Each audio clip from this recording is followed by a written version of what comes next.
Is April 25th, 2020, 9 p.m. Central, and tonight I'm joined by Stark Realm, otherwise known as Michael J. Schwartz on Twitter. Stark is the author of How to Fight Right. Co-author, yeah. Author, co-author. Stark, how you doing tonight? Thank you so much for coming on. How you feeling? Mostly lifelike. Mostly lifelike. Mostly lifelike. It's crazy. Life's crazy right now, it man. has been. So, if you don't mind, could you just tell everybody what How to Fight Right is and what you do with that? It's a blog. The primary focus is writing advice. So we focus on specifically writing advice in relation to violence. And my co-author is Michi, or C.E. Schmidt. And you'll sometimes see posts from her. Recent events. She's been working in long hours with stuff that's going on in the world. So I think you can relate to that. Yeah. So I've been having to pick up a lot of the posts on that, but we both are an equal team in that. And she still reads a lot of the stuff that gets posted before it goes live, so it's still getting handled. Okay. Cool. All right. So tonight on the docket, man, we got a few things I want to talk about. First thing I kind of like to dive in, just with everything going on in the world, it's kind of crazy right now. How has, and if you don't want to get too into it, it's fine. How much has your life been affected by everything going on with the pandemic and the virus and everything going on right now? Well, I haven't been diagnosed, but back in late December, early January, I think I'd probably go back and find the exact dates if you're curious, but I was seriously ill. And this is, of course, this is before the time frame when we're saying it was loose in the States right now, but it's starting to become more apparent that it's been around a little longer than we realized. Oh, yeah. And it is definitely the symptoms, like the racking cough to the point where my vision was swimming. The headaches from the coughing, like that, just being absolutely miserable, barely able to get out of bed for days. So it affected us. It affected me and affected me, both of us. Oh, okay. And then earlier this month had another bout. It's not been nearly as severe. It's just been feeling kind of miserable. And there have been some bouts of coughing, but nowhere near as severe as it was. So yeah, this is fun. It's affected me very much. It's fun. You guys doing the whole isolation thing and Yeah, we're hiding in the apartment as much as we can, trying to avoid going. Okay. Well, that's good. That's good, man. So you're feeling all right now, right? Like everything. Mostly, yeah. Okay. Like there's a little bit of a cough. There's still an element of misery associated with this. Like if I'm up and around and moving around a lot, it's going to catch up with me a lot faster than I feel you. I feel you there for sure. For sure. So for me, it's kind of been, with my job and stuff, it's been kind of crazy. And I'm in the National Guard, and I'm going up there during the day and working on that. And I also work at the police department, so things have been pretty busy for me. So, but other than that, the kids being home is probably the craziest, because having to homeschool and all that stuff. But we're getting by. We're managing. That's good. Yeah, so today I wanted to, because we're still kind of coming off the launch of Wastelanders. So now, Stark, did you play Fallout 76 at launch? Yeah, I was in it beta. So you were in the beta. Okay, cool. Yeah, I was in the beta. I stuck around for early access. I can't remember how long I stuck with the game after launch. Like I remember logging in after coming back a couple of weeks ago and finding that my highest level character was about 50 or 51. So I stuck around for a few minutes, obviously. But yeah, no, 50 is max level. For it's gear cap, yeah. Is gear cap max level? Yeah, gear cap. That's the best way to put it. You're right. So I mean that's making it pretty far. I mean, at level 50 you can pretty much do everything everything in the game. So I think you can do everything except there's the weird thing with 76 just in general, that levels do progress past 50 and enemies progress past 50. Yeah. So I was sort of assumed what was going on with the enemies was it was expecting that you had a more tuned build at that point and better gear overall. But yeah, it does get weird because your gear cap's at 50, your stat progression cap at 50, and then after that it's just, well, okay, now what? Yeah, now what do I do? So what was your at beta pre-Wastelanders beta, playing as much as you did. What was your take on it? Was this good? Did it suck? Did you want to throw it out a window? Did you enjoy it? Did you want to play it every day? How did you feel about it? It was actually like the launch was actually pretty rough. As I recall, and this is actually kind of a problem. Beta was basically just the launch condition of the game. I think there might have been some bug fixes between, but I remember getting into beta and realizing, probably in part because Bethesda didn't have any background with multiplayer games before, there had been a serious mistake. That they had decided to push beta back as far as they could, and decided to use the public beta as more of a demo, like it was a pre-order incentive. Yeah. So that was clearly a mistake on their part. Mm-hmm. In their credit, I think they've learned a lot from this. Wastelanders had an extensive PTS that was going for a couple of months before launch, even though I wasn't part of that. And I think they've just recently announced they're going to be reactivating the PTS for the next update. Though I think that's still going to be under NDA, so like their PTS is NDA'd entirely, but they are actually getting back to that. So that's a good improvement. It is good, yes. I think the PTS was good that they did it for Wastelanders. I was part of the Wastelanders PTS. And I was very excited when they said that they're moving forward with continuing with future content, because that's going to help a lot. I think I can't confirm it, but before like mid last year, during halfway through, between launch and now, about midway, they said that they were somewhere. I saw a tweet. It was from either one of the developers, and this may be completely false, so I'm probably wrong, but I'm here on this podcast to talk out my ass and for people to correct me.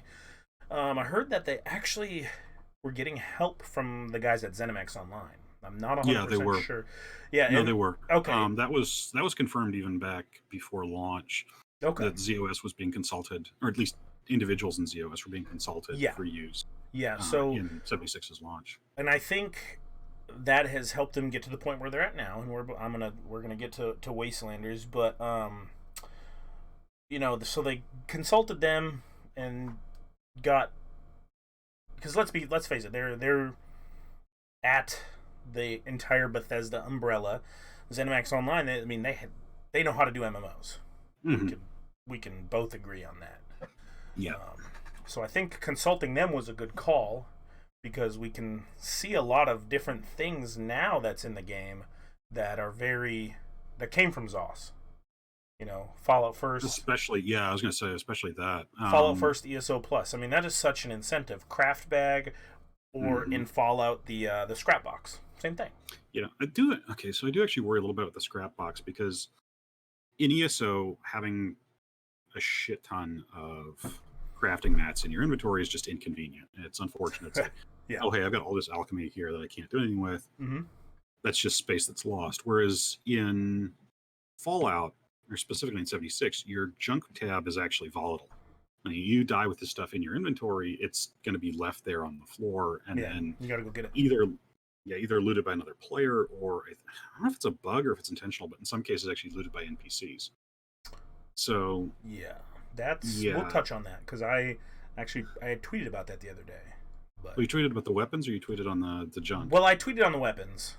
Yeah, because the junk isn't new. The junk is not a new occurrence. That's been going on for a while. Oh, okay. Well, I've never noticed that. I've never died and had my junk taken. Mm-hmm. And I tried so basically, let's do this first. Okay. So, Wastelanders. Now, you and I have played a couple nights together with Wastelanders launch. What do you say now? So, obviously, your opinion, beta was a rough start, and obviously the year was pretty rough, honestly. Yeah, especially like, because I didn't stick around past December or so. Like, I'm not sure exactly when I stopped, but I know it was in the first couple of months. Yeah, I got out before content drops started coming in. I do kind of regret that, actually. Like, I must have deleted the game from install, so it just wasn't on my system anymore. And looking back, I did keep track of the news. Actually, partially kept track of the news through Juicehead's videos. Okay. So I was aware that new content was coming. I watch him too, yeah. Stuff like Wild Appalachia, stuff like Oh god, what was the other ones? But you had the sheepscotch quest, you had the camera quest, stuff like that. Mm-hmm. And I remember keeping track of that and seeing that stuff coming up, but I didn't really feel the impulse to go back and actually look at the new content. I do kind of regret that because, as it turns out, there were a lot of things that rotated through, especially in the Atom Shop, that I would have picked up if I'd known they were there. Oh my goodness, that is, yes. There's so much stuff like the lumberjack. So the lumberjack outfit in 76, not so much the outfit, but the hat. It's like a really tight fitting beanie. Mm-hmm. Like it doesn't have a little puff and doesn't have like the big, bottom border. It's just like this really tight fitting gray beanie. I want it so bad. So when that lumberjack outfit comes, and there's other stuff like the eye patches. There's like eye patches. It was like a single. You bought the eye patch pack, and it came with like responders symbol on it, free states, and I was like, man, I wish that was when I took my pause, was on when all that stuff came out. And, Mm-hmm. Also Yeah, the postman outfit, because my favorite post-apocalyptic movie is with Kevin Costner. Oh god. The Postman. Have you seen it? You ever watch The Postman? I don't remember if I've actually seen that one. I've certainly seen a lot of Kevin Costner. Well, Waterworld obviously is the one he's one of his best. Waterworld. In my opinion, that's Kevin Costner's best movie is Waterworld, hands down. Like you can't give me a Kevin Costner movie that's better. 13 Days. 13 Days is actually a really good film. It's good. That's a good movie. That's a good movie. I enjoy it. But The Postman, if you haven't seen it, it's a post-apocalyptic movie. And there has like basically after the big war, there's like this ruling faction in the area. It's kind of, they're the bad guys. But Kevin Costner kind of, everything went to shit. So there's no postal service, but he finds this crashed mail truck and puts on this postman's uniform, and then goes to the nearest settlement. And the leader of that settlement's like, "Who are you?" He's like, "Well, I'm a postman. I have letters to deliver." And they're really apprehensive. Anyway, it turns into this big war. He starts this postman army, and they fight this evil It's so good. If you haven't seen, dude, you gotta watch The Postman. You'll be like, "This is great. This is great." So no love for the Road Warrior? I mean, Road Warrior's good. I don't know. The Postman is amazing, and I love it. But Fallout 76 has a postman outfit, and I wanted it so bad for that. Yeah. For that, okay, so I'm reading chat, and Lotus is commenting Robin Hood. Yes, Robin Hood is good, Lotus. Robin Hood with Kevin Costner is good. I enjoyed it. However, it's not as good as the Russell Crowe. If we're talking about Robin Hood now. Oh yeah, if we're talking about Robin Hood, that's okay. The Russell Crowe Robin Hood is like amazing. Like hands down the best, aside from the Disney animated, hands down the best Robin Hood out there. Like you can't even deny it. I don't know. I still got fondness for Carrie always. Mm. Yeah, like how do you say no to the guy who's just Yeah. And then like some Robin Hoods, I can speak with a British accent. Mel Brooks is a freaking genius. Mel Brooks is a genius, absolutely. It's really, really good. Yep, no, can't argue with that. So, where were we? Atom Shop, Postman. Anyway, Wastelanders, it's good, right? Yeah, Wastelanders is good. It's the weird thing is, I think the best thing about Wastelanders isn't actually the content from Wastelanders. Like the NPCs are great, it's fantastic, and it does really heavily influence how you look at the game, because you don't look at it as I'm the only one out here anymore. Yeah. And that was always kind of the death knell, where it was like you'd be wandering around through some place, you'd be digging through this abandoned wood chipper factory or whatever, and you'd always know that the only other people there were the other players. Mm-hmm. And now you do have the sense that, and you'll encounter them randomly, that there are other NPCs around there. So even when they're not there, it has a significant influence on how the world feels. Yes. That was my biggest draw, honestly, to Fallout 76, because when I started playing, everybody's like, "There's no NPCs, this is trash." But I was like, wait a minute. There is like a feeling of almost dread, like knowing I'm the only player. Well, it's a little like a horror story in that sense. Like it's survival horror. If you it really is, and you're reading these holotapes. Yeah. You walk into. I'm gonna do spoilers on the old main quest because it's a year old, and the spoiler, by the way, the unofficial rule for spoilers in games when they launch, 2 weeks. You got 2 weeks before we talk about spoilers. Um, so this is, you know, original vanilla Fallout 76 quest. So you'd walk into Flatwoods and you'd be like, all right, everybody's dead. There's bodies everywhere. And you'd pick up these holotapes and you'd hear these cryptic stories of what happened. And people are talking about, you know, how they, you know, how things just went to shit and then that they're dead. And you didn't have all this, you know, you had to piece everything together throughout the entire main story of Fallout 76. And then by the end, you're like, God, this is a crazy story. And everybody's dead. And it's just me and these other players trying to now combat the enemy at the end. But that was, and I loved it because I was like, no other Fallout has done this. And I think that was there was intent, and they were targeting people like me. But unfortunately, there's that die-hard fandom in Fallout that need the NPCs. They need it, if it's got the Fallout name, it's got to be like 1, 2, 3, New Vegas, and 4, like, or else they're gonna riot. The funny thing about that is those are some very, very different. They're very what? Sorry, cut out. Different games. They are, yeah. 1 and 2 and Tactics are very different from 3 and New Vegas, and 3 and New Vegas are very different from 4. Mm-hmm. I mean, well, and 4 is just the weird thing for me, and this actually holds true because it sounds really insane when you say it like this. The thing that always strikes me with 4 is that the closest comparison is like single player Destiny. Right? You don't have any of the mobility. You don't have any of the really cool powers. It's a lot more bland in the relation to the guns, even though there's some cool stuff there. But it is this entire structure around, I'm going to run a bunch of repeatable content. There's a little bit of story content, and that story content is buffered on all sides by another settlement needs your aid. Yeah. I really liked the Minuteman questline. I really feel sorry for the guy that does Preston's voice, because that guy is doing a fantastic job, and then we mock the living shit out of him because we've heard that freaking quest line so many times. Yeah, you're right. I love the Minuteman quest line, and Preston's an awesome character, and I didn't mind the Minutemen at all. And I low-key hope for like a DLC, and they'll try to capitalize on the popularity of 4 and have like the West Virginia Minutemen have it be a DLC. But one thing I did want to touch on is did you see that they did a Reddit AMA with the devs? Mm-hmm.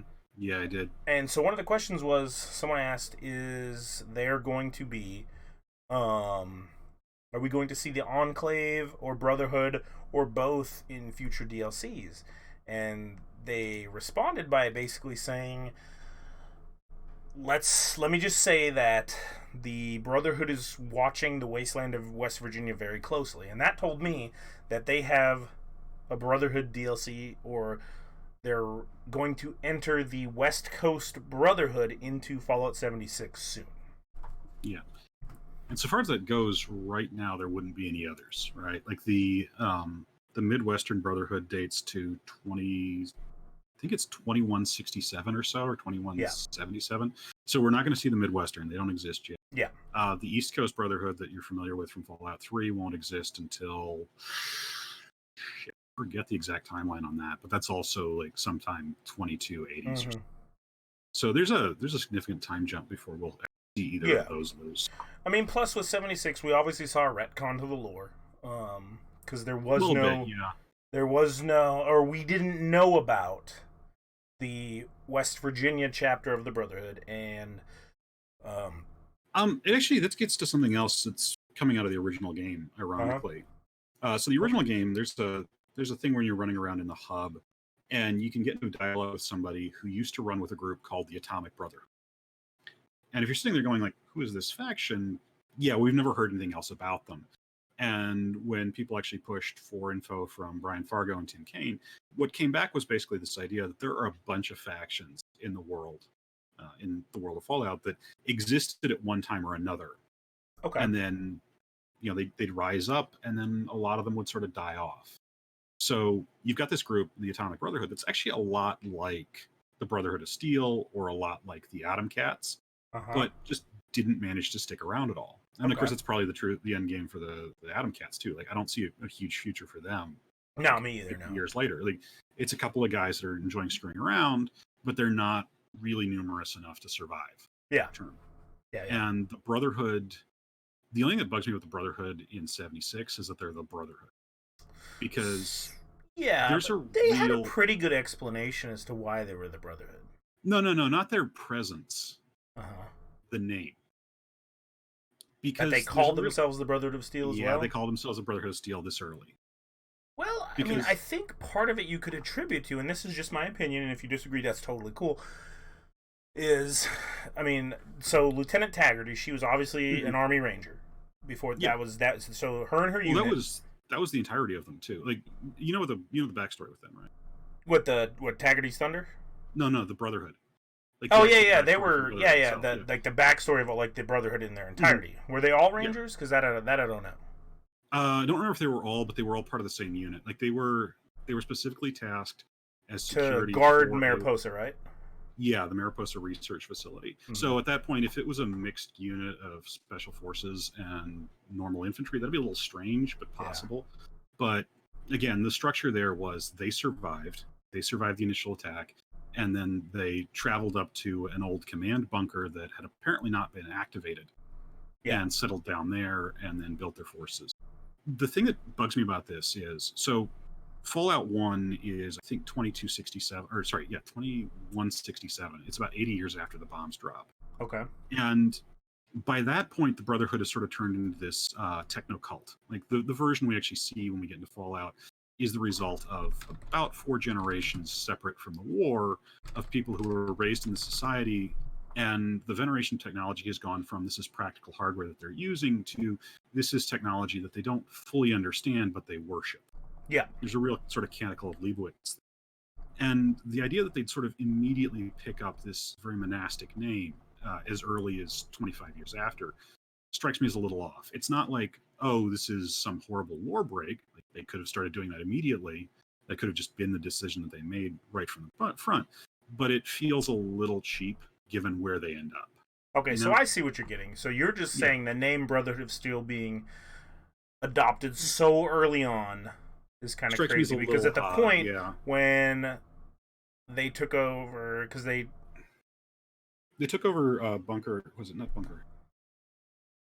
I don't remember the name of the hill. Like something Hill, but I can't remember the name. yeah, I'm looking through a Broken timeline Hills. online right now, but there's so much shit in here. It's hard to Yeah, it's Broken Hills. It took me a second. get Broken Hills. Okay, but yeah, okay, I get that. Yeah, but Yeah. it feels good in game though because you know It's they excellent for the game because it lets you know who this is, so you can actually go, oh, okay, it's that. It's not like, yeah oh, hey, here's this military detachment that looks a lot like what you expect from the Brotherhood of Steel later.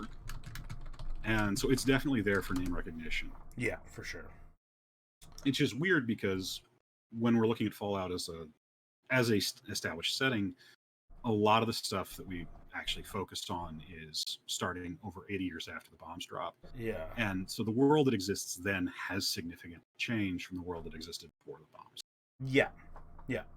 For sure. I agree with that. I just, they did good with having, Maxon, the old OG Maxon, Well, and that's knowing who Taggarty was because they operated in the army together prior to, and then she gets assigned to her ranger unit and goes off to her unit, and then they just happen to be doing war games in West Virginia when the bombs dropped. So I think they did a good job with building that foundation, because if you don't listen to the lore tapes or the holotapes in 76, you don't understand it.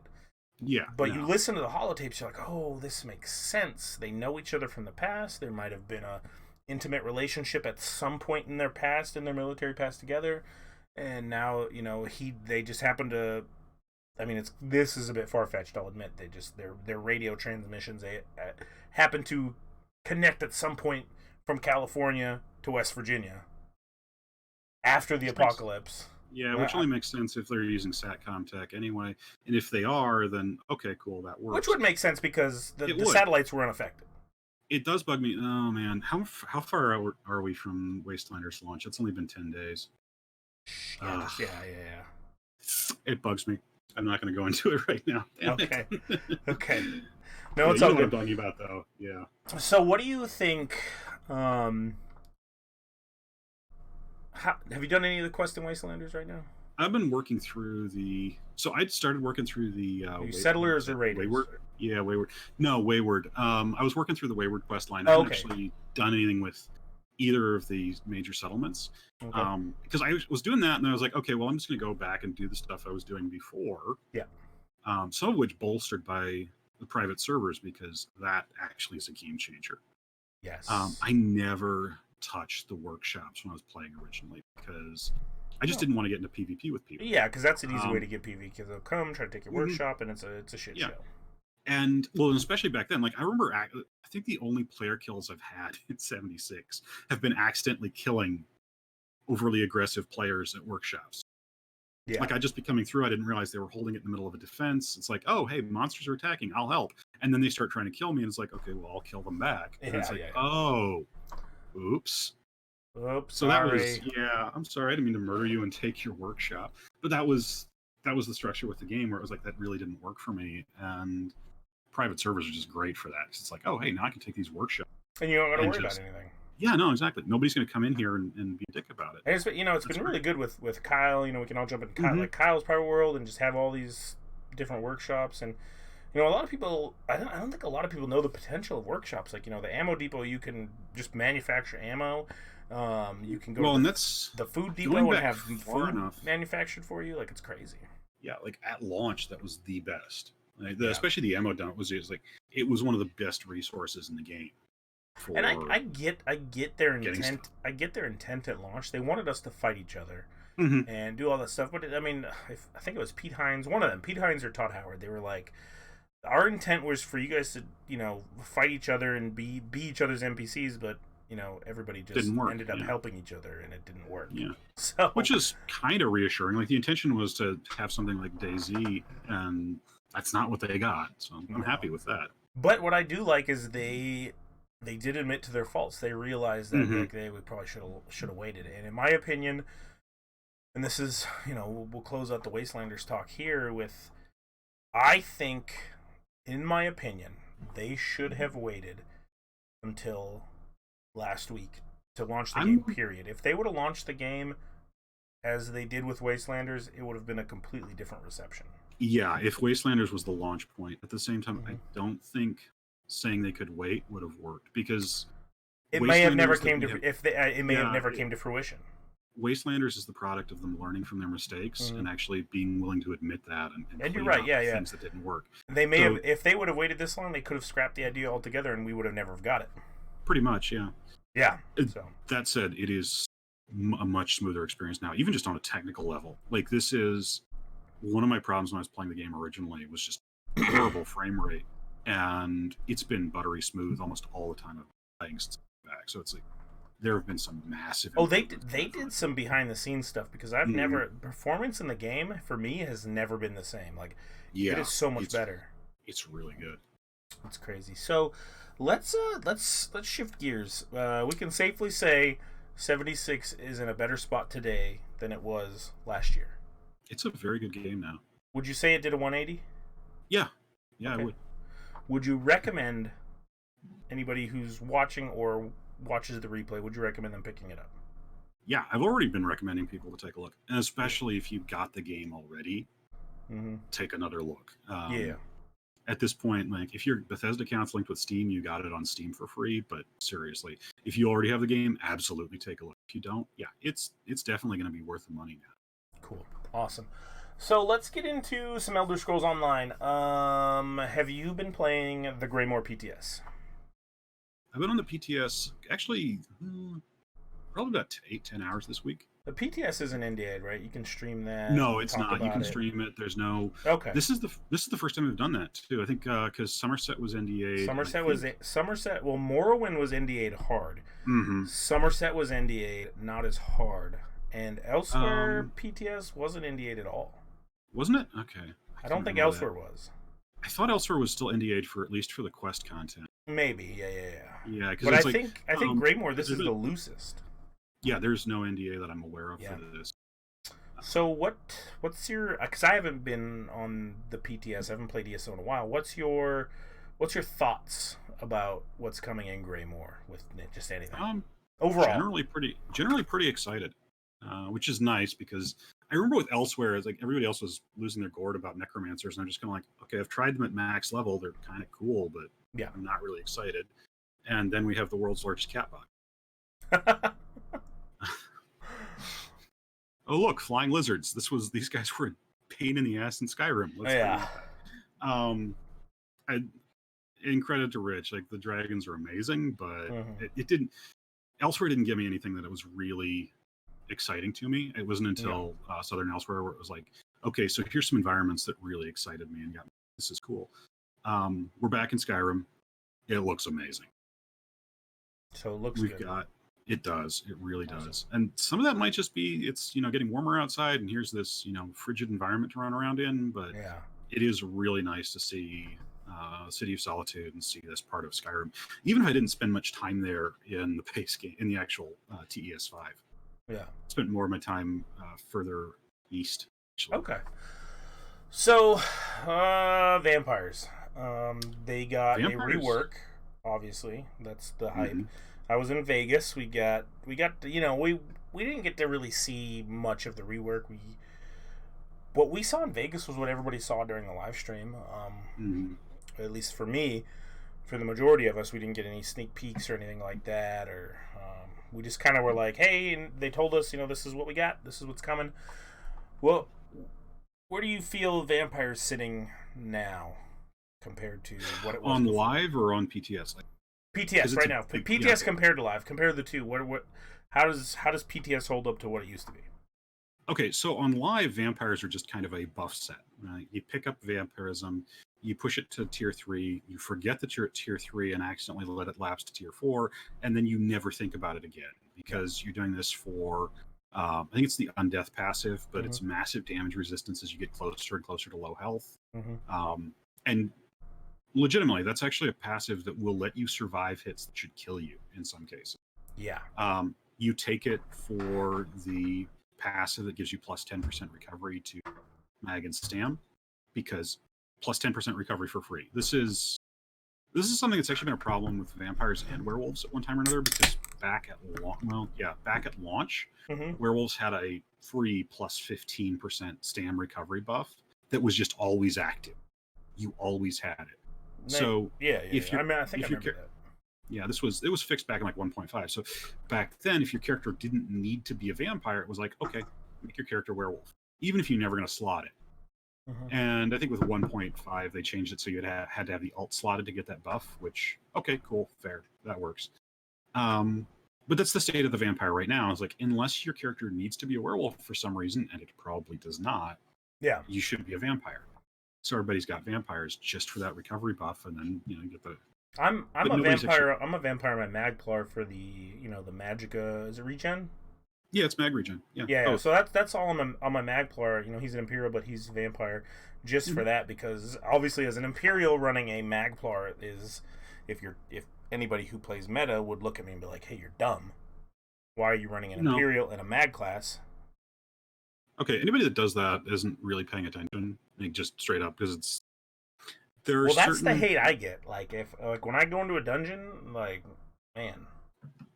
First of all, I'm impressed that they can actually tell the difference between an Imperial and a Breton at a glance. Yeah, well, I mean, I got the Imperial armor, and it's I take it to the next level to where it's obvious. And yeah, but even then, it's like, guys, you really can't tell if it's Imperial or Breton that's true. Unless you're sitting there staring at their nose, you're freaking out over nothing. That's true. But they'll just file that wonder people are stupid.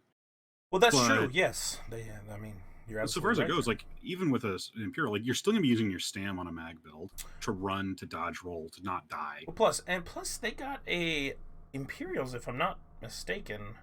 They get a 3% cost discount to everything. On everything. That's across the board. Yeah. Yeah. So that's still viable. Like that's viable. My Sork tank is an Imperial because hey, look, everything's cheaper. Oh, I tried Sork tank once, man. That was rough.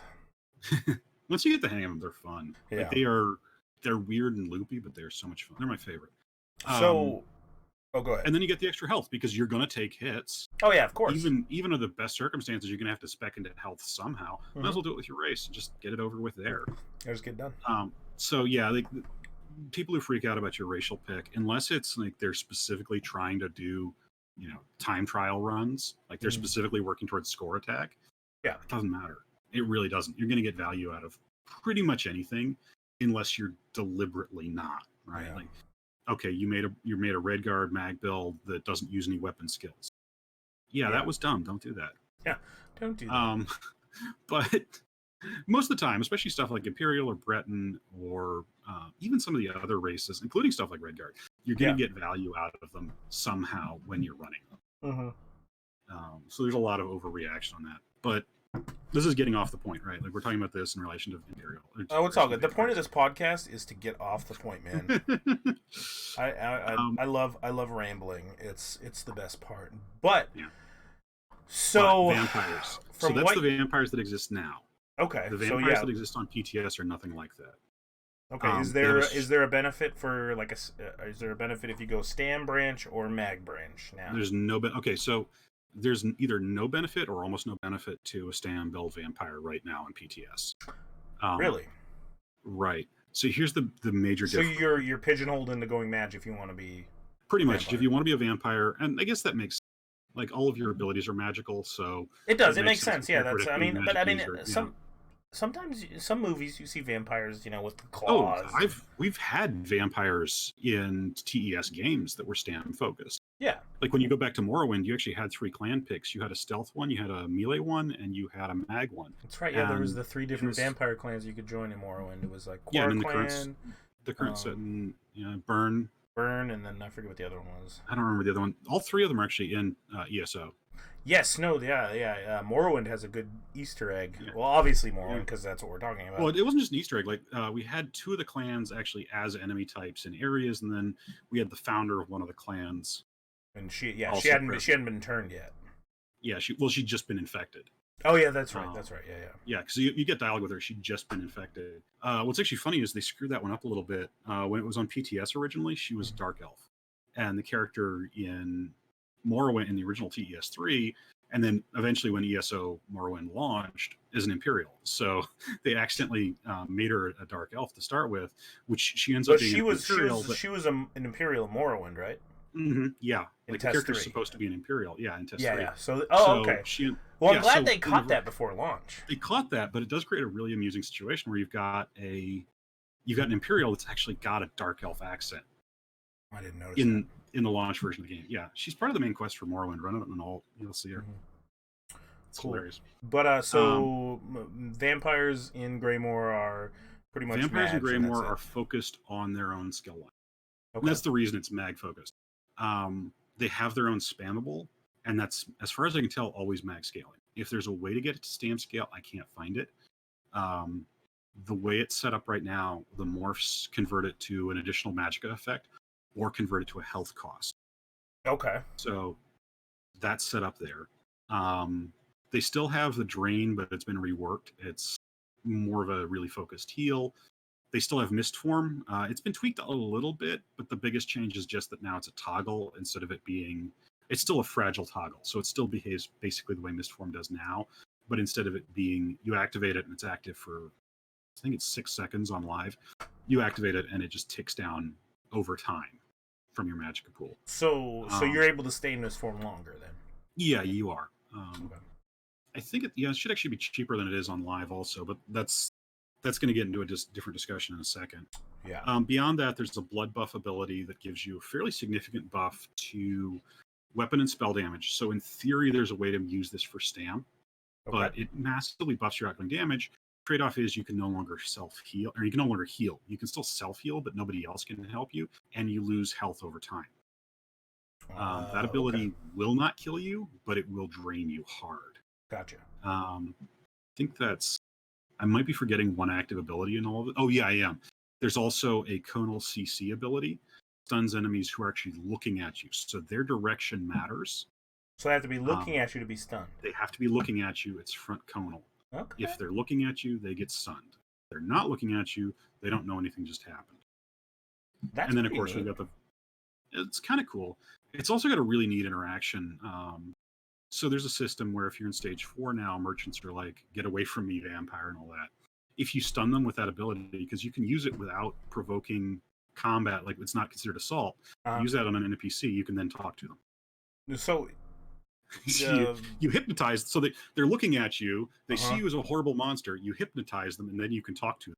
Oh, wow. It's great. Like That's it's pretty cool. actually really cool. So they've Yeah. incorporated vampire into the justice system now, right? Yeah. So you can't use around guards and stuff, or The they'll attack you. spammable, yeah, the spammable and the hypnotizability are not. I think it's spammable, isn't, but hypnotizability certainly isn't flagged as a criminal act. So even if you get jumped in a city, you can still defend yourself with your claws.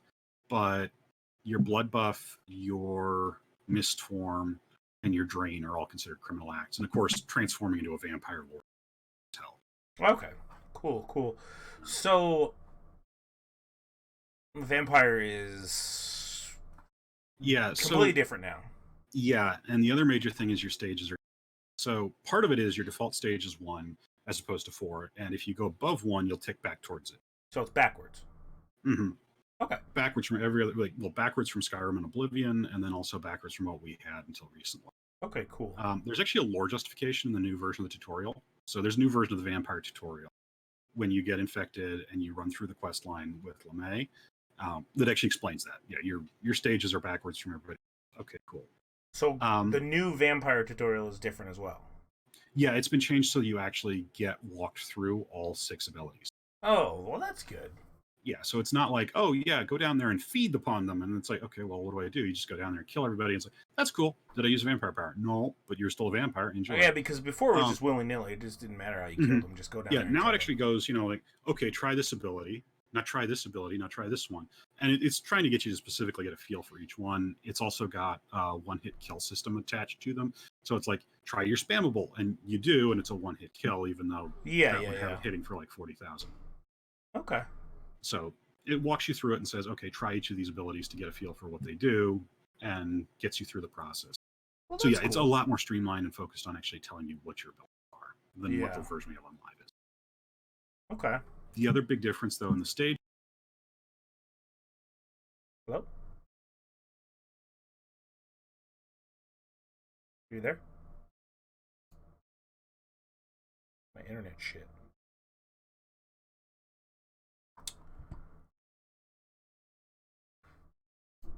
The internet shit out. Give me one quick second. Reconnect. You don't passively gain health at all. All right, I'm back. You were still talking, which is good.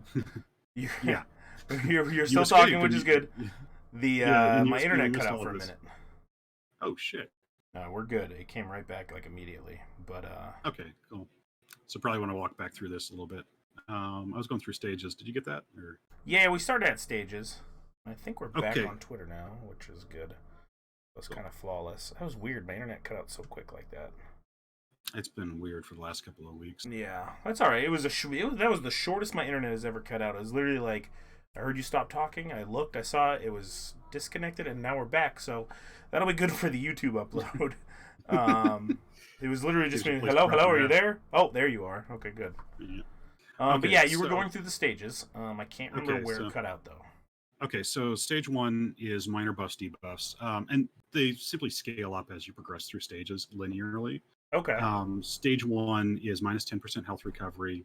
Stage 2 is minus 40% health recovery. Stage 3 is minus 70, 30% each time, to minus 100% health recovery at stage 4. So no health. Oh, okay. Increased fire vulnerability. I think that tops at plus 40%. Might be plus 20. It's fire damage. Who cares? You're going to be taking it. If it was going to kill you anyway, it'd still kill you. If it wasn't going to kill you, you're champion. That's still the way that works. Okay. The two big ones, though, are your ability costs, because there's 2 scales for that. There's a discount for your vampire powers. The caps at a 20%, caps at a 40% discount to your vampire ability. All of them. Oh wow. Okay. So you can get, and this was one of the reasons why I was talking earlier, I was trying to test on a DK, like trying to build a mag DK to mess with this stuff, and couldn't. Mm-hmm. I was able on a Sork to get the cost for claws under 1,000 mag for your spam. Oh. The other side of this is your non-vampire abilities more, and that caps out at plus 20% at max, stage 4. Oh, okay. So because there's a spam in class, well, in class is probably the wrong way to say it, but like in the vampire line, you can build a vampire rotation. And you can still pull stuff from your class abilities, but you don't want to be too dependent on your non-vampire. So it Gotcha. radically changes the way vampires behave. You're taking vampirism for some buffs to you're taking a vampire because you want this skill line for these abilities and these ways to attack people. Yeah. And that's a huge change. I love it. I can't use it yet. Like I just don't have a character on hand on the PTS that I can make this work with. Yeah. And Totally. it does sting a little bit because I would love to have this as a stam option too. So could you viably play with 90% vampire skills as your, You could viably play with. Well, this is actually something people have been whining about, but if you just look at the costs and then assume this means that your off bar is or that your non-vampire abilities are functionally locked out, which they're not, you can actually run a vampire with just vampire abilities, but the damage suffers a bit. I mean, not like I'm not talking like end game competitive leaderboards. Oh, it's absolutely. I'm just talking, vet content. You're not going for leaderboard score or anything like that. Yeah, you can absolutely make it work with just the abilities in this skill line. Okay. Cool. And it becomes a very interesting sort of class cannon build because you've got an active ability that's going to be soaking off your health in order to buff your outgoing damage. So you've actually got and blocks you from receiving heal. So like you've got a structure here that actually is going to be really interesting to see people working with because you are now no longer able to be helped by the healer at all unless you are the healer, and your outgoing damage is going to be much higher. I think I've seen somebody that was posting a 200k parse with their vampire. Now that was parse cheese, but that's still they pushed 200k using the new vampire. Still, I mean it's nuts. Yeah, that's crazy. Okay, so vampire's in a good spot. That's good. It's an interesting spot anyway. Like if it's not good, it's really playable and it's playable, really interesting as opposed to just being like, oh yeah, here I get my 10% health recovery or not health recovery. It's better than what we've had. What we've had, honestly, let's be real, it's useless. Yeah, in my opinion. So there's another thing I want to talk about with Greymoor, and I've seen on Twitter. It's kind of a hot topic. A lot of people are upset with it. I agree with it. I've been asking for it for years. I asked for it when I was at the ZeniMax studio last year. And I asked for it. I said, hey, I would really like to see implemented into the game a faction change option. And I was told, nah, it's never going to happen. And I've heard people say before it's never going to happen, but it happened. It may happen. Well, let's say it may happen. Because it's still PTS and they could still remove it. They can remove anything that we have in PTS right now. But right now it's in PTS. Faction change, you can change your faction. And a lot of people are like, yes, I've wanted this, me included. And a lot of people are like, this is trash, I don't need it. And I'm not trying to talk down about the PvP community, but a lot of those guys don't want it. The biggest concern, the only place where it matters too. True, but the biggest complaint I've heard about it is they added the faction lock to PvP late last year. Re-added it. It used to be a thing. Yeah. So they put the faction lock on the campaign. So once you join with a faction, you can't join with a different faction until the end of the season or campaign. The end of the campaign. 30 days, yeah. So then people are complaining that ZeniMax has put this. They're implementing this faction change token. So basically, they're trying to incentivize you paying them money so you can change your faction and get into PvP. That's what I see most people upset about. That's demented. Demented on. I'm sorry. Demented on Zoss and people complaining about it. No, on the people complaining. Okay. Yeah. So here's the problem with that, right? Mm-hmm. The problem of I can't get into PvP because I'm faction locked to one faction in this campaign is you chose to faction lock on that faction. Yeah. And if you're going into PvP and you're like, okay, well, I'm gonna play for this faction for this campaign. And keep in mind, we've got a non-lock campaign also, right? It's not like, oh, hey, if you want a PvP, your only option is this faction, is to go in and lock yourself in. Yep. You chose to go in, you picked a faction, and now you want to switch sides. You want to jump ship from the side that you think is losing to the side that you think is winning. Well, there's like people do that to work the system, right? to work the PvP system to gain advantages one way or another. Whether I don't PvP a lot, so I can't really speak on it. No, and also stuff like Emperor trading and all that. Like, yeah, Emperor trading. There's a lot of stuff. There's a lot of stuff that happens in the PvP community. This is legitimately happens within the PvP community that's not constructive to the game as a whole. Yeah, and they see this and they're like, "Oh, this is very bad for us." I don't, without having tested this system at all, my understanding is, if you've locked yourself to a specific faction on one of the faction locked campaigns, and you faction change the character you locked into that campaign, they're going to be locked out of that campaign. Yeah. Like, your account is locked to that. Like, that's my understanding. Now, yeah, it makes sense. If it's actually you pay the money and you change that specific character, and that changes your entire account's faction lock on that campaign, that could be a little bit weird. Yeah.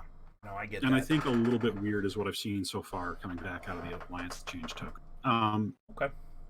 That's actually the thing too, right? Like, you were told it can't happen. I was told it couldn't happen, that there were technical issues with it, and that they really weren't particularly interested in doing it because it sinks into the game in a lot of weird places. Class changes the same way. And this is something else you might have seen there. Like, you can't really change a character's class. Stuff gets weird. Yeah, no, I hear that. So I was always under the impression that was the same story with your alliance change. Like, you can't really change your alliance. Stuff will get weird. And now we're looking at it and they're going, stuff's getting weird on the PTS with this. Okay, I'm not surprised. I don't have particularly strong feelings about it, though, because outside of PvP, it doesn't matter. Yeah, no, I feel you. So, in your opinion, do you think that overall the community wants the faction change, or they don't want the faction change? I think the PvP community doesn't want it because they're afraid of a return to the era of eyes and faction flipping, and just a lot of stuff that happens in the insecure server. I think the general community is actually, because a lot of times the people who actually want this are going to be our peers, your people in the general community. They're like, I want to be this faction because I want to be this faction. Has nothing to do with being going into PvP. And I think for them, like, it's always been this issue that they should have had access to that. There should have been a way to access that, and there wasn't. I think some of that pressure went away with One Tamriel, because before One Tamriel, we couldn't actually do multiple factions. Like, if you rolled a Dominion character and I rolled a Covenant, they would never meet outside of Cyrodiil. And One Tamriel changed it so you could actually do that. You could have a Dominion character, you could have a Covenant character, you could meet up, you could run content together. And before that, yeah, absolutely, there should have been a system for faction change. But post that, it lost a lot of its value from the general community, and it did become more of a, I want this character to have this alliance in game for RP reasons, personal reasons. I don't like the idea that my character is, part of a pact. I want them to defect, stuff like that. So within that range, I think the general community, I'm trying to figure out what that banging noise in the background is. That is me being a goofball. Hang on one second. So I just installed these. You can kind of see it in the video. I'm trying to shut the door right now. Some soundproofing on the door. Trying. Hello, everybody. I'm coming back. All right.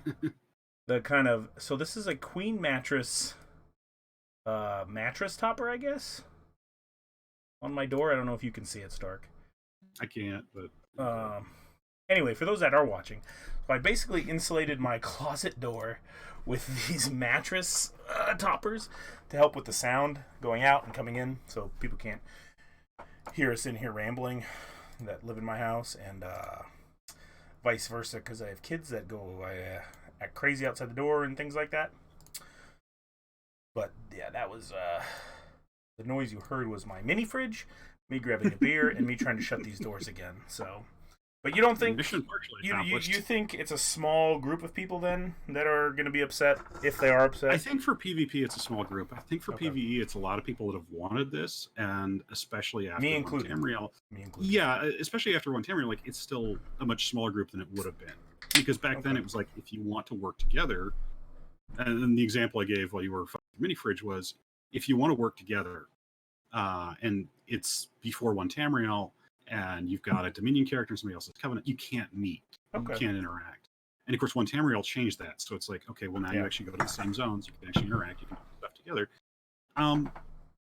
So now it is a kind of in both parts, right? Both the people who want it and the people who don't want it, a fairly small group on both sides. Okay. And I think ZOS has sort of gone with the idea that, okay, well, if people will buy these, we'll sell it.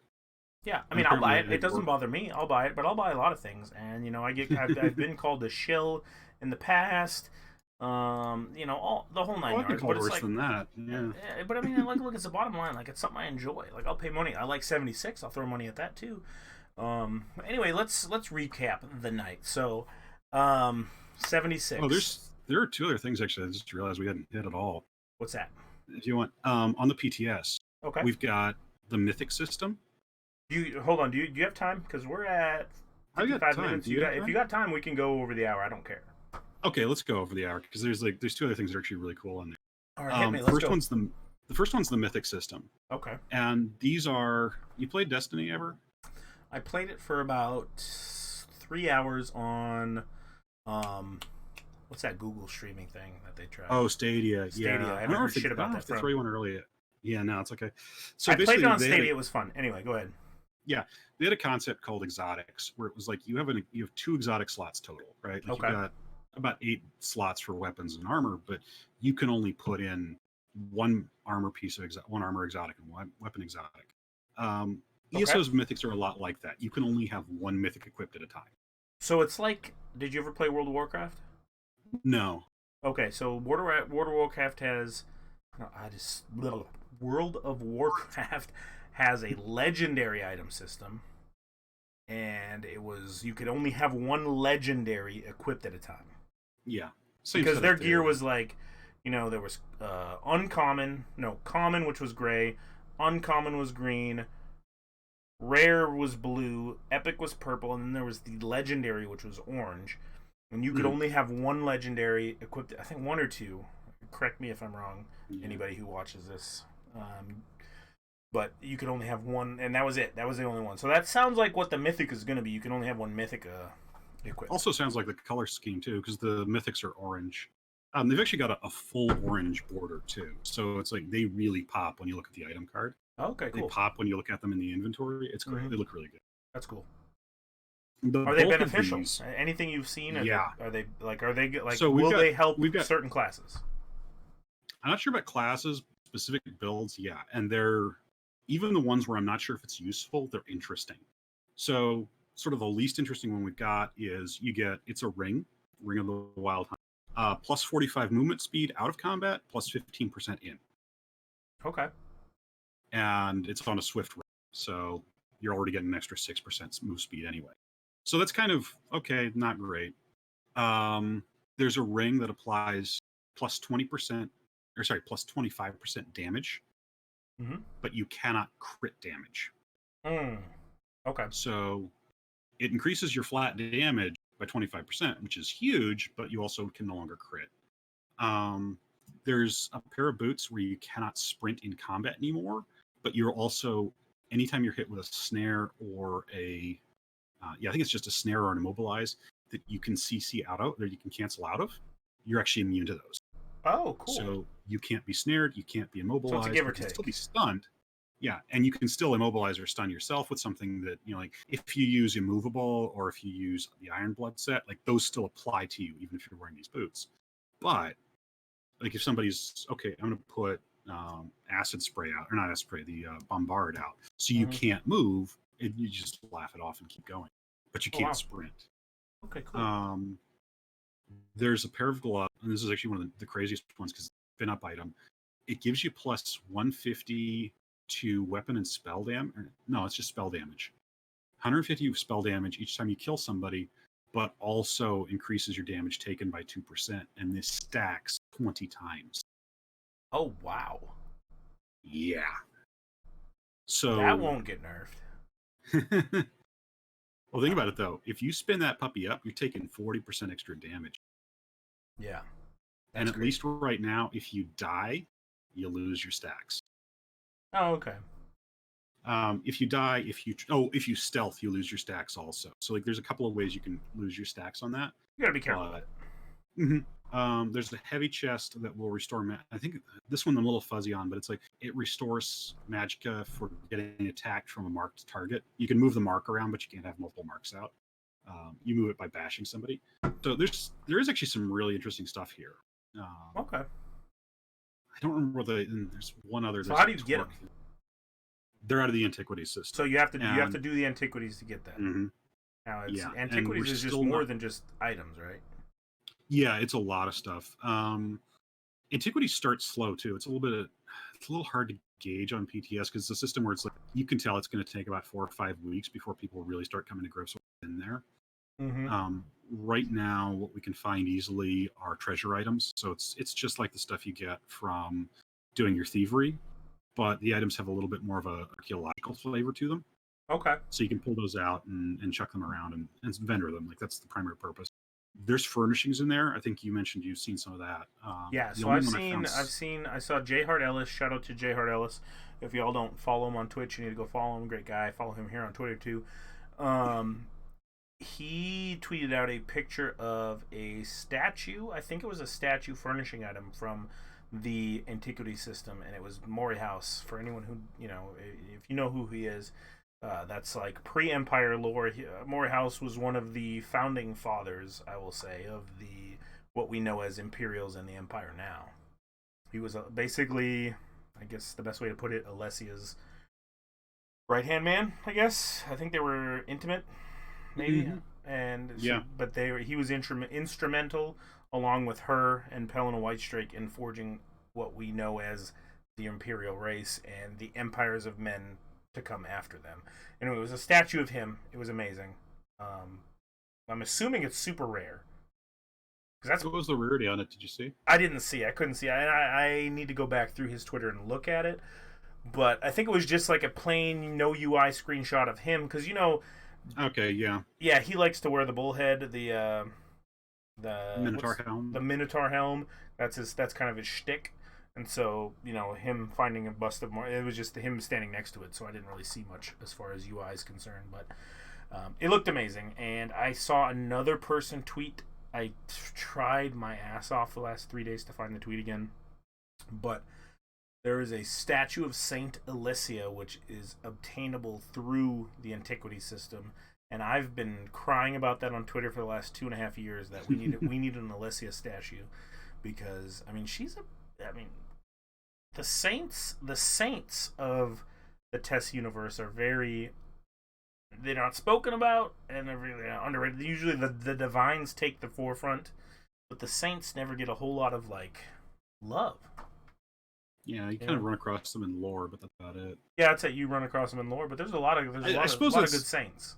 I suppose it's kind of true to the sort of fantasy setting that it's working with too, because when you're looking at that level of dogma in a religion, like the actual individual saints are more something you'd actually encounter if you were getting deep into the actual worship practices or the actual dogmatic analysis, and we only really ever see that. Yeah. So it kind of tracks, because it's like your character by day goes out and crushes skulls for Talos. You're not going to come. It's true. Oh, yeah. Hey, I'm going to now sit down and work through this praise book. A little strange. Yeah. Okay, so we talked about the mythics, and it also has furnishings. Is there any, other than items and furnishing, is there anything else that a player can benefit from? We know there's a mount in there. Like, we know that there's a mount built in. They teased that. It's it was data mined years ago. So there were the dwarven mounts, right? Like the various dwarven animal mounts that were in the crown crates. Yes. Back around the time Morrowind released. And one of those was a wolf mount. Okay. When the data mines came through for that, there were alternate materials for them. Now, some of those ended up as Radiant Ape. I know one of the wolf variants did. I think one of the horse variants did, and I don't remember what the third one was. But So those material variants were used. We saw green, we saw ebony variants. I think we saw silver variants. I don't remember for certain. Any rate, one of the things buried in the antiquity system, which is kind of ironic given that it was data mined almost 4 years ago now, is one of those mounts. I think it's one of the ebony wolves, specifically as a mount that you can obtain from the antiquities. Okay. There's also the PTS version that we have only had 3 of them, and that might be what we. But there's a new version of High Elf, Orc, and Nord racial armor, and it's designed. The armor itself is designed to look like the tier 4 variants that we already have, but it's been bulked out, so it's got a full mesh associated with it instead of it being painted on. Mm-hmm. It looks like your character is actually walking around in a wall of iron if you're wearing one of these. It doesn't look like a skin tight suit of armor. Right. It looks like an actually bulky, like bulky plate armor instead of like, hey, I'm wearing a plate armor wetsuit. Yep. With these little shoulder pauldrons attached to just emphasize the size difference. Yeah. The other thing about these is they do have the full weapon sets with them, and I'm not 100% certain, but I think these are the tier 5 weapon skins. So tier 5. So that's something that's kicking around in the game since launch. There's a 5th tier for all of the armor and all of the weapons. I get asked, because I'm such obviously an Imperial fanboy on Twitter. I get asked a lot in my DMs, and people find the tier 5 Imperial.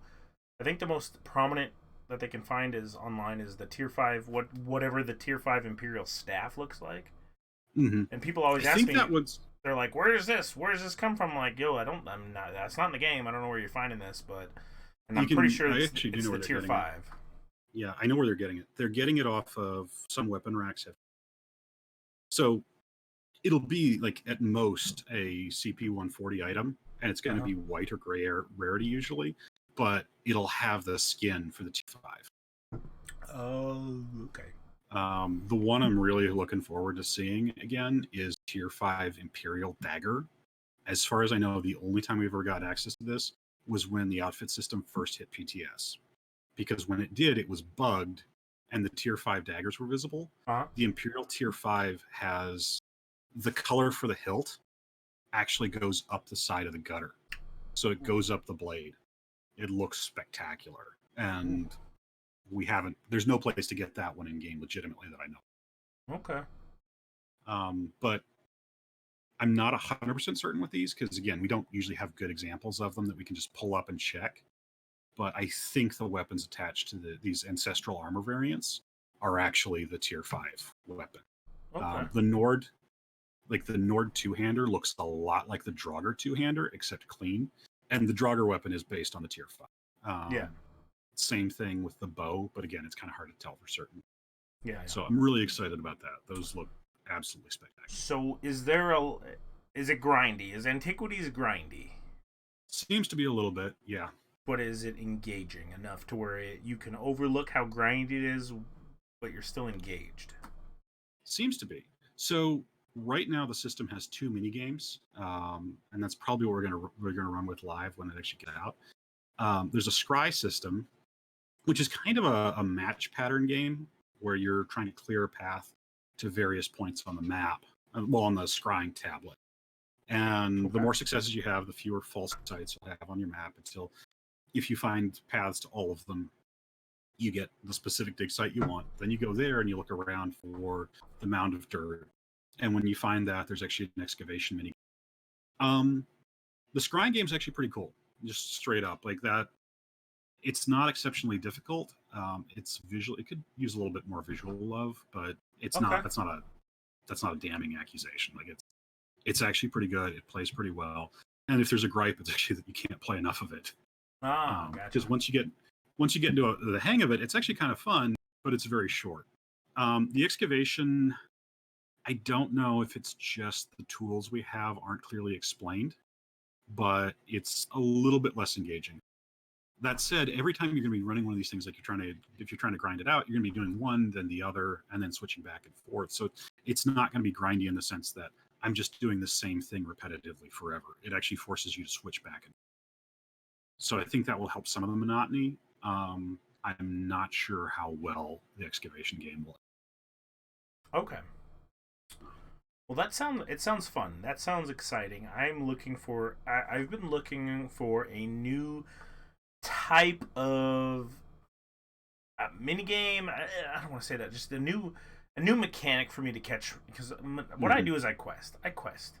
I absorb the story. I quest. I don't, running dungeons every day in and out for gear. That's not my thing. I like the quests, but I want to do something that makes me feel like I'm engaged in the world, just not running the same dungeons over and over. Like that bores me. So I'm excited for that. The thing about this that's really interesting is it really lets you play a new role with the game. Yeah. Because you're actually going out there and you're exploring and you're trying to find lost artifacts and digging around. And there's a huge RP community in ESO, and I think this will be another avenue that they can approach for role playing as well. Well, and this is also going to be a trap for you, because you're not going to escape from it for like 6 months, because as far as I can tell, every single treasure item, if not everything in the system, actually has multiple lore entries that unlock each time you find one of the items, at least the first 3 times. So you're getting insights from 3 different NPCs, including Gabrielle Benelay, on the various things you find as you're digging around. And it's like, well, okay, you're going to be stuck for a while, because you're going to be wanting to see what they say about it. Well, and plus, until I get that Alessia statue, like, I'm not going to stop. And you'll be in there for a while. And I'll be in there for, because I'm assuming that's going to be hyper rare. And I'm going to try to find it tonight. And if I find it, I'm going to tag you in it, and I'll retweet it. But it looks so damn good. If anyone watching it right now on Twitter knows, please tag me in it. Or if you see it, if you're watching this replay on YouTube, please put it in the comments. I gotta find this tweet. I can't remember who did it, but it was there. I tried searching Alessia broadly on Twitter, and that's going to get you a lot of stuff, because that's actually a real name. It's a real name. I didn't realize it. It's a name. There's a place in France called Alessia. There's people. I think I actually knew somebody with that name like 20 years ago. It's more common than you think. Yeah, no, it is. So it's crazy. But anyway, so let's see. As far as Greymoor is concerned, we talked about vampires. We talked about the very controversial faction change. Antiquities is. What would you say, having played TES 5 and now being on the Greymoor PTS, how, and I get it, it's 800 to 1,000 years time difference years, in the past.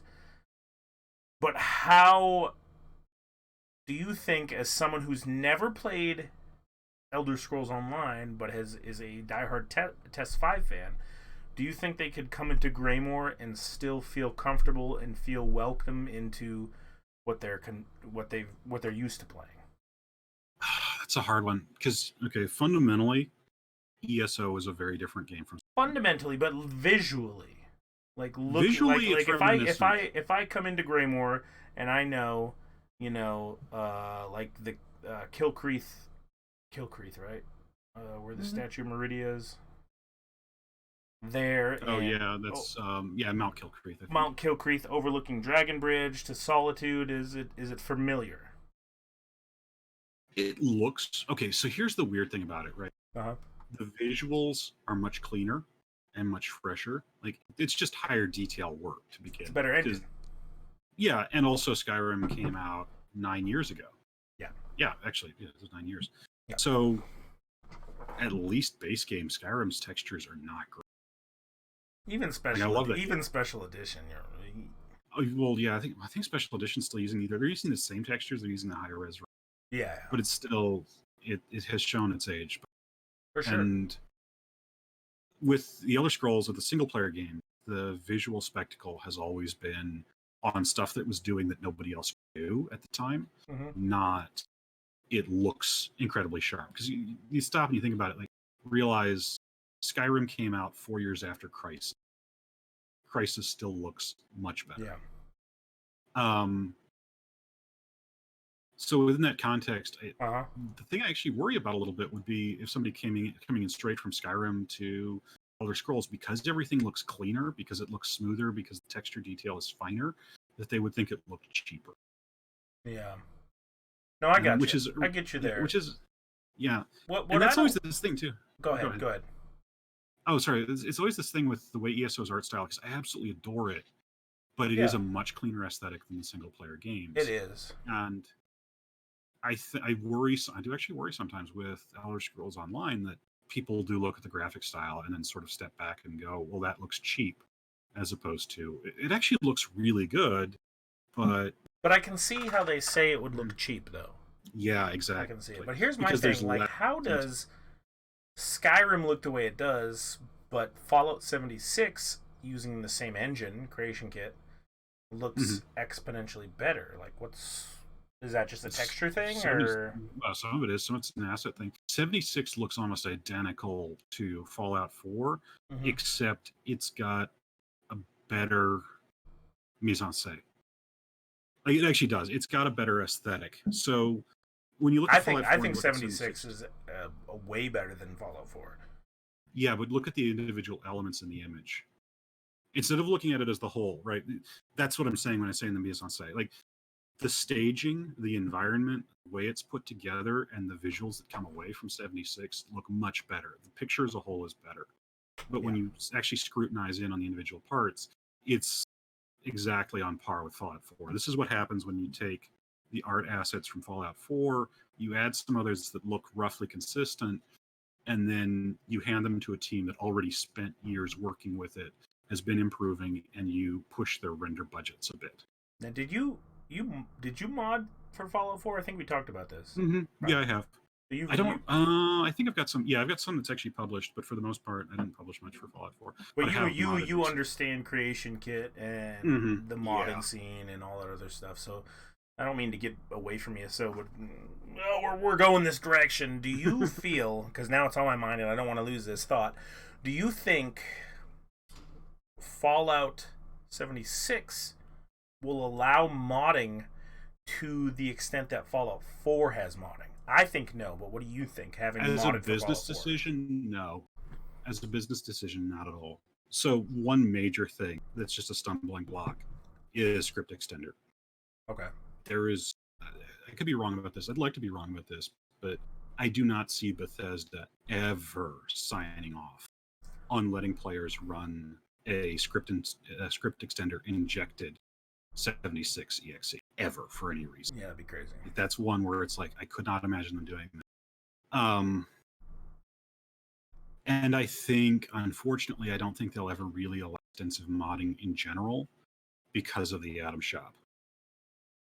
Which don't think we'll see. Basically, what's it called? The Creation Club. Okay, yeah. Do you think they will? Do you think they will allow people like Eleonora? We all know who she is. A very prolific Skyrim and Fallout 4 modder. Do you think they will allow her to create mods to be used in 76 for profit? Yeah, they already...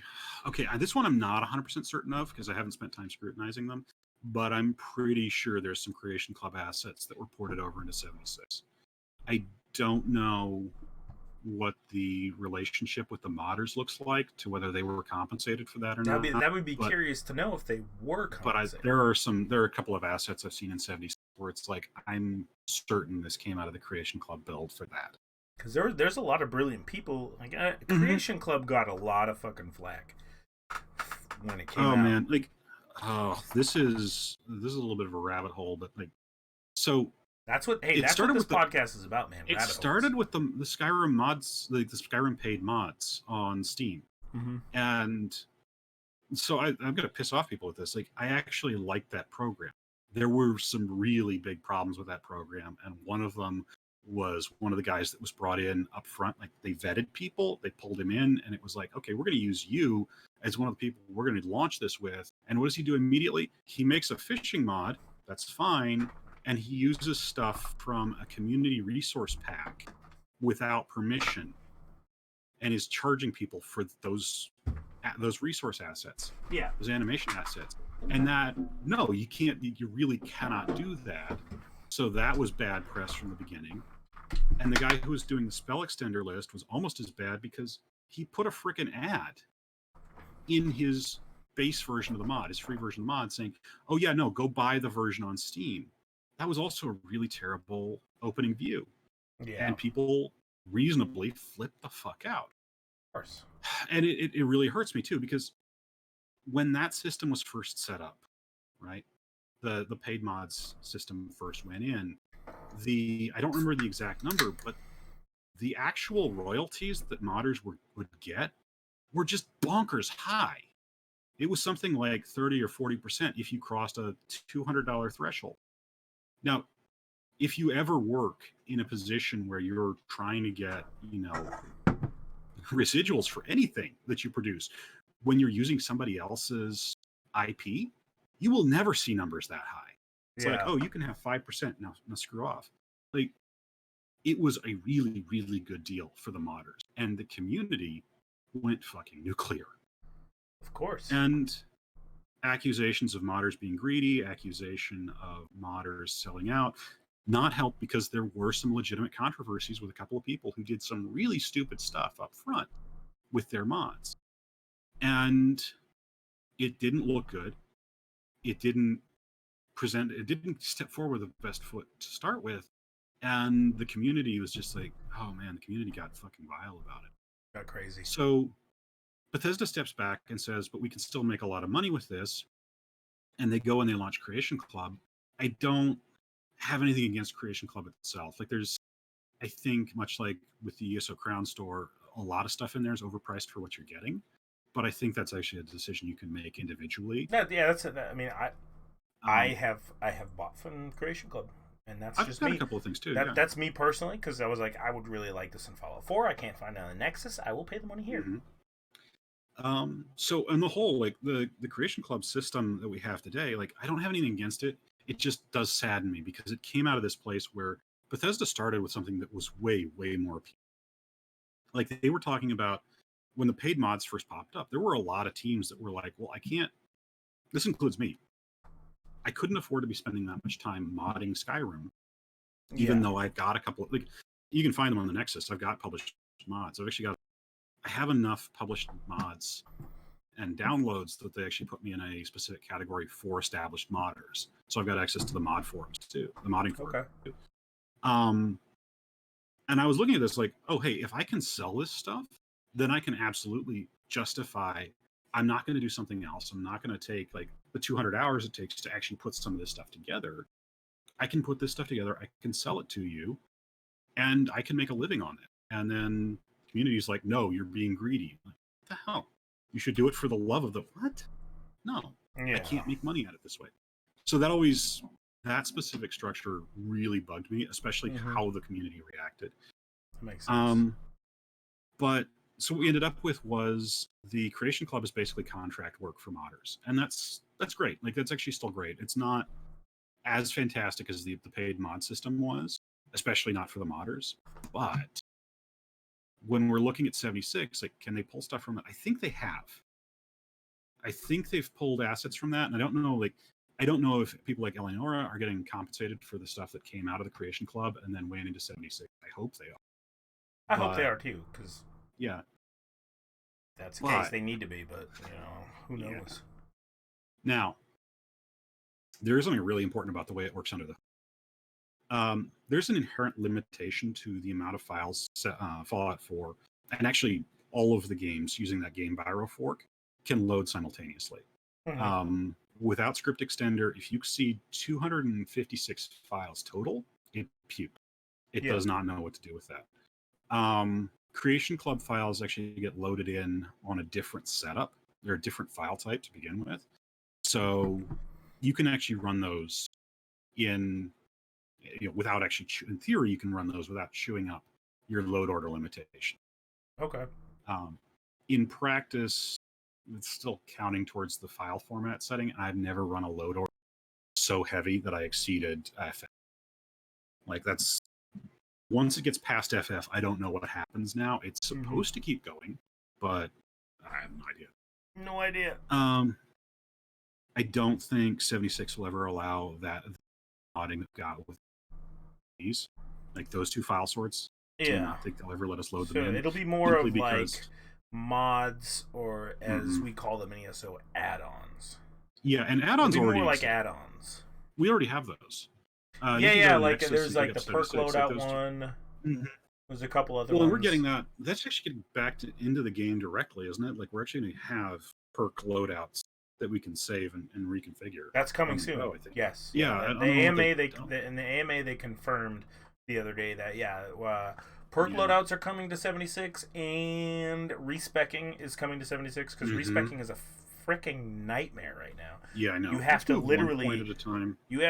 one point at a time. You basically have to re-level to 50 plus to respec back to what you want. And I have surrendered doing that because I was going to do it because I'm rifle VATS right now in 76, but I want to be heavy weapons. But I'm like, this is a terrible grind. And now with the talk of legendary perks coming out and being able to trade in duplicates of perk cards Yeah, I to saw credit that. you towards the legendary perks, I'm like, you know what? I'm just gonna level under my rifle VATS. Plus now I wanna because now crossbows are looped in with regular bows as archery, and they have actually archery perks now. I'm just gonna level normally, pick up all the archery perks because I want to use a bow now. Because just to be the ranger archetype in fantasy games, that's my thing, and that's what I want to do. So, but yeah, they're fixing that. They're doing that, which is good, and I'm excited about it. What would you say if you could have one thing added? Because we're back on 76 now. I'm totally about it. If you could have, if in your mind, one thing that you would do to 76 that to make it better, what would you want to see changed in the game?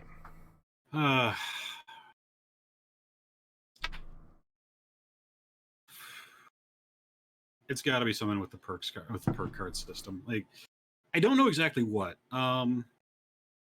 Would you rather like a Fallout 4 perk system? Because I like that better. No, I love the card system as it is. It's just user unfriendly. Like the card system we have, like I actually wish the champion system in ESO was patterned off the perk card system. Okay. Not the same thing exactly, but patterned off, where it's like you spec in, because it used to be that with Elder Scrolls you had 8 stats, right? I can't remember what they all are. It's like strength. You're talking about OG Elder Scrolls. Yeah, Arena, Daggerfall, Morrowind, Oblivion, and then they disappeared for Skyrim. Yeah, Skyrim. Yeah, they said fuck it for Skyrim. Yeah, and we're getting wild. I think with that structure, like that would be a superior structure, because right now what happens is you go into a trial, you need to move stuff around to adjust to this trial. And so you sit there, you spend 3,000 gold, you move your attribute, you move your champion points around, you confirm, and then from there you go in, then you come back out, you spec back to whatever you were at before. With the way it's actually used, I think something like the perk cards, maybe even specifically with the old attribute setups from the original 4 games, era games, or not the third era games, I think that would actually be an improvement to what we have in ES now. Yeah. As for what to do with it in Fallout 76, I think part of it might just be to remove the entire setup with duplicate cards. Like, right now, I'm fine with, okay, you open a pack or you buy a card and you duplicate one of the cards to level 1 up. Like, that's fine. But then you can't temporarily reduce its value. I'd forgotten until very recently playing around. When I logged in originally, I had, I think it was like Rifleman. I had 1 point Rifleman, 1 point Master Rifleman, 1 point Expert Rifleman. And I was like, why didn't I level these cards up? So I proceeded to level up Rifleman. And then I look at it, I'm like, oh, I just screwed up. Because the 1 point version of the card gives you 10% extra damage. Mm-hmm. So if you have 3 points spent on 1 point on each card, it's plus 30%. Yep. If you rank one of these up to rank 3, so it costs 3 points, it looks cleaner on your UI, but it's only plus 20%. Yeah, it's not as much, yeah. And it's like, oh, I screwed up. And I had to go back and buy another 1 point version of that card just to get that dealt with. The duplication of cards, the need to actually have multiple copies at lower tiers, that's messy. Yeah, no, you're right. And I think the system could be streamlined so that it makes more sense. It doesn't have these sort of noob traps where you can screw yourself by upgrading cards, even if it's just, okay, I can reduce the point value. Like I already had it at that point Yeah. value clearly because I've leveled it up past. Let me just tune it back down. The other thing with perk cards is also stuff like lock picking and hacking, where it's like this encourages a situation where you're going around. If you're being optimal in your build, you unslot those 3 perks, or those 6 perks, I should say. You turn around, you put actual useful perks in those slots. You do stuff, you find a lock, you stop, you go to your perk screen, you pull the perks off, pull enough perks off to be able to pick the lock or hack the computer. You do that, you hack it or pick it, and then you go back to your perk screen and you switch it back over. And even within the range of, okay, we're gonna have loadout, speed this stuff up, that should not be happening. Yeah. That specific interaction should not be. No, I think they're gonna do a good job because they said they're gonna do it, and hopefully it's gonna be quick to where like flip a button, flip a hotkey, maybe get into a UI menu and say I need my lock picking setup, I need my hacking setup, I need my rifle setup, I need my melee setup, something quick and streamlined to where we can just get in and be like, all right, this is the situation I know I'm about to enter into, and I need my perks to reflect that. Because and it's also kind of funny because when you look at Nuclear Winter, the setup there for hacking and lockpicking is there's only 1 perk card for each. Yeah, it's just you have this, you can hack everything. You have this, you can pick everything, and it's like even if they'd just been doing that in the base game, where it's like, okay, well, you can hack level 1 locks with a 1 point, and then you actually get the upgraded version, you can hack level 2 locks. Yeah. Okay, and it's 2 points, so you just have a single card you swap out. The old card doesn't even matter. You can eat the old card. Yeah. And then you have a version that's 3 points, and it's like, okay, you can hack anything. And you just literally just cut it down to, I'm going to slot 1 card in and pull 1 card out, as opposed to going 3. Like, yeah, there's something, I'm not sure exactly what, but the card system as it exists in 76 needs some love. And it's not just, it needs quick loads. I agree. My personal opinion, I would like a Fallout 4 system. I liked that, that tiered menu where you see it. I liked that. That was easy for me. It was a cool menu. Okay, so my gripe with that is actually a little bit different, and it goes back to the mod. It is an absolute pain in the ass if you want to tweak anything on it. Yeah. I had to download a mod for it. I had to download it was a respec mod that you use through the Pip-Boy. But you're right, it was a pain in the ass, and it required a mod to not feel like a pain in the ass. So you're right there. I agree. Well, and that was also the thing too. It's like the problem with the big problem with Fallout 4's system is there was no specialization. Even worse than with Skyrim, ironically, because like Skyrim, you used to make the joke. It's like, well, whatever you start, you're going to end up being a stealth archer because that's optimal. But you still had the choice. You could put your perks in various places. With Fallout 4, if you started, you'd start like, okay, I'm going to do semi-auto rifles. But now I've got perks left over and I can't do that right now. I'm still leveling, so I'm going to do sidearms also. And then I'm going to do automatic rifles because I still can't advance the semi-auto rifles, but I just got access to being able to increase my auto rifle. And then, no, I'm sorry, it wasn't even auto rifles. It was just anything automatic. And while I'm doing this, I'm going to get hacking and I get lock picking because I don't want to get locked out of treasure. And by the time you get fairly far into Fallout 4, all of your characters, and this especially happens around level 60, level 65 or so, all your characters start to look the same. Yeah. Even if you came in with a thematic build that I'm going to do this and only this, everything evens out into a uniform. Yeah, and that's the biggest problem with that one because it is designed so that as you keep going, and it happens around level 250 or so, you have all the perks, absolutely all of the perks. Yeah, and that's not good. Like that does not work for a multiplayer game. I think so far as it goes with 76. And you know what? When you put it that way, that doesn't work with a multiplayer game. That makes sense to me, and I agree. Yeah. And when you put it that way, I can see that, and I can see how 76 works better. I would tell you one thing that might work with 76 is if instead of you actually putting attribute points in specific places, you simply let the attributes free float based on the perks you attached. So you can't exceed 15 in a pool, right? Like you can't increase an attribute above 15 from card spend. But instead of it being like, oh, hey, you have to pick where your attributes are, and that limits you. You simply have, this is the limit to the number of cards you can slot. You start with 7 points in each level until 50. You get an additional point, so you end up at like 58 points that you can spend. And then when you slot cards in, that actually changes what your current attributes are. Like, I could get behind that. Yeah, for sure. Yeah, I agree. That would work. So recap, you would say 76 better spot today than it was at launch.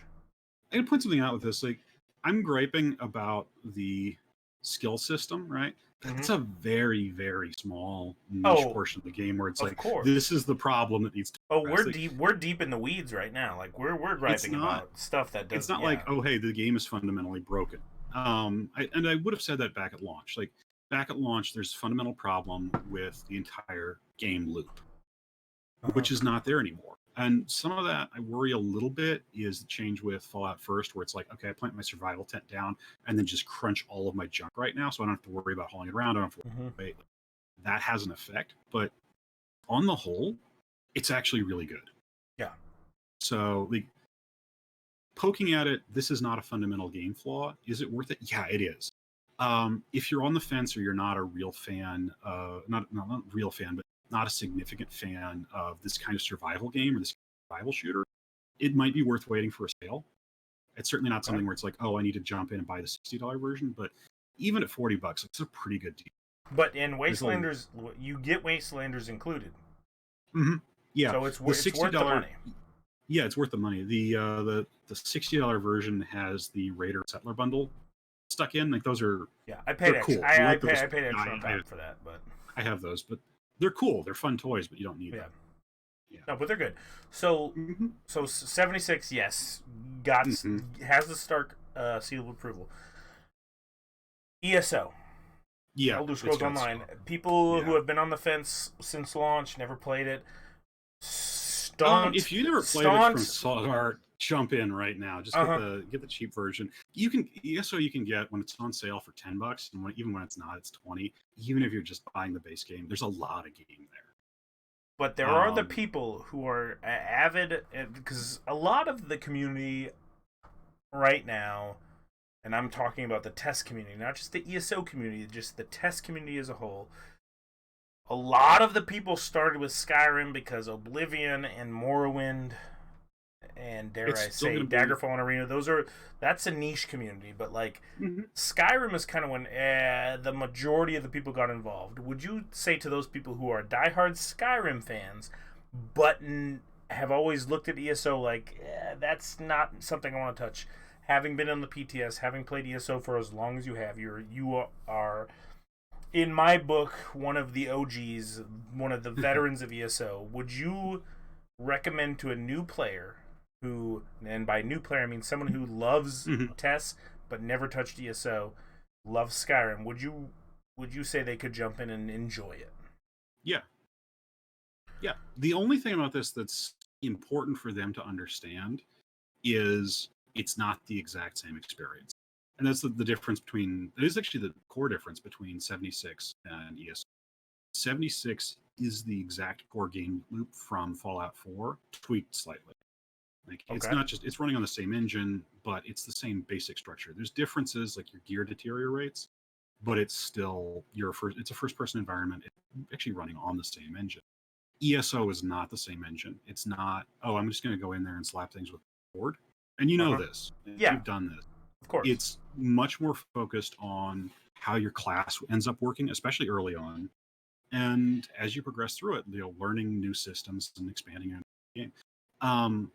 So it's always going to be a different experience from Skyrim, but it's absolutely worth it. And that's what I was saying a minute ago. Even for somebody who started with Skyrim, and I'm saying just grab the base game. If you're on the fence and you're not sure, don't worry about chasing the chapters right now. You can always grab those later as part of a sale. Even like we're still in pre-order period for Greymoor. You can always go back and buy the upgrade and get all the previous chapters bundled in. But just start with the base game. If you're on the fence, you don't want to spend a lot of money, and take a look, because there's a lot of really cool stuff here, even just at the basic entry point. Okay. Like, I really do love ESO, but there is so much stuff there, and expect that it's going to be a little different. Like, expect that it's not simply going to be, oh, it's Skyrim and I'm running around and slapping things with a sword and yelling at people, because you're not going to be yelling at people. True. Okay, so 76 got your blessing. ESO Greymore's got your blessing. Stark, I want to thank you for coming on the show. Did it disconnect again? It did. No, you're still here. Oh, no, I'm still here. Good. Yeah, you're still here. It started thinking for a minute. Anyway, you have Stark, not escaped so easily. No, I want to thank you for coming on the show. I really appreciate it. 76 has your blessing. ESO has your blessing. 76 having anyone's blessing right now. 76 has my blessing, because it has been a very long year. But if we remember, ESO had a very similar first year. Oh man, launch for ESO. This is something they still fight with. This is something I think 76 fight with for a while too. And they will, and launch they will fight. They will fight with it for a while. ESO still struggles with it, but I think both are going to head in the correct direction. And I want to thank you for coming on the show. Howtofightright.com. I have it right here on the visual. It's underneath Stark's picture here. Check it out, please. Stark is a co-author at howtofightright.com. Stark, if you don't mind just giving me me and everybody else, just a quick recap of what you do at howtofightright.com. It's mostly writing advice posts, so I write up telling you how to write fight scenes. Also assisted with Michi. She's, if you've spent enough time around either of us in other places, you'll know. But she's my co-author. She's got a 4th degree black belt. I'm just an Eagle Scout, but we do kind of know what we're talking about most of the time. And so if we don't, we do our research, come back with answers. Specifically, and I didn't give you the URL for this, if you want to send questions to us, that's actually on the Tumblr of the same name. So there's a Tumblr blog, How to Fight Right, and you can contact us with questions. So contact them, y'all. Stark, also known as Michael J. Schwartz, right? Schwartz. On Twitter. Please give him a follow. Also horrifyingly in the real world. I know that's terrifying, but it exists out there somewhere. Please check out his website. He's a co-author there. It's good stuff. I love it. I checked it out. Y'all will love it because I love it. And give him a follow on Twitter, please, because he deserves that as well. We're going to wrap it up. This has been episode 2 of the Rangers Cache Co-Conspirators. Stark, I want to close it out with a conspiracy theory. It doesn't matter what it is. It doesn't matter from what point in time in the world it's from. It could be JFK. It could be the 5G towers giving you coronavirus. Something in your mind that you have always seen that is an interest. You don't have to believe it. You don't have to be an advocate for the conspiracy theory. Just close us out with a conspiracy theory that someone believes something that you find the most interest in. What you got? It's not really a conspiracy theory, because it's not a conspiracy, but I can't remember the guy who's responsible for it. It's the guy that wrote the Ancient Aliens book. The guy's kind of a crack, but one of my favorites out of that was this idea that the human species has amnesia, that we've forgotten anything more than 2,000. It's goofy as hell, but it's always fun. It leads. Well, that makes sense. So this person thinks that we could have been far more advanced in the past or something, but we could have a much more enriched past, but we have amnesia and we can't remember it? Yeah. Like the amnesia is a little bit misidentified, but simply we don't have any historical for it. Like he says, amnesia specifically be provocative, but it's like, because we don't have a lot of concrete historical data predating the invention of writing. True. If it wasn't written down, chances are we don't actually know it unless it survived in oral history and was then recorded, so stuff gets lost. But he actually advocates that it was intentional and that we had some great lost technology. It fits to a very specific mindset in history, roughly in the Dark Ages, of people were looking at the era of the Greeks and the Roman Empire and seeing where we had been as a species and going, we now live in a fallen age. It's just grabbing that now, long after we really started to figure out what happened in history. And thinking, oh wait, no, these guys must still be right, even though, all the flavor is kind of contextualized, if you. Well, that certainly gets you thinking. Well, anyway, Stark, I appreciate you for coming on. Hopefully, I'll get you on the show again because this has been some good conversation. Guys, howtofightright.com and Michael J. Schwartz on Twitter. Please give him a follow. You guys have an amazing evening because I know we will, and take care.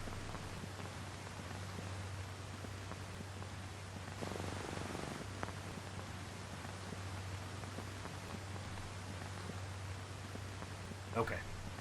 I think we're good. We are offline. Cool. Thank you, dude. I appreciate it. That was a good conversation. Anytime.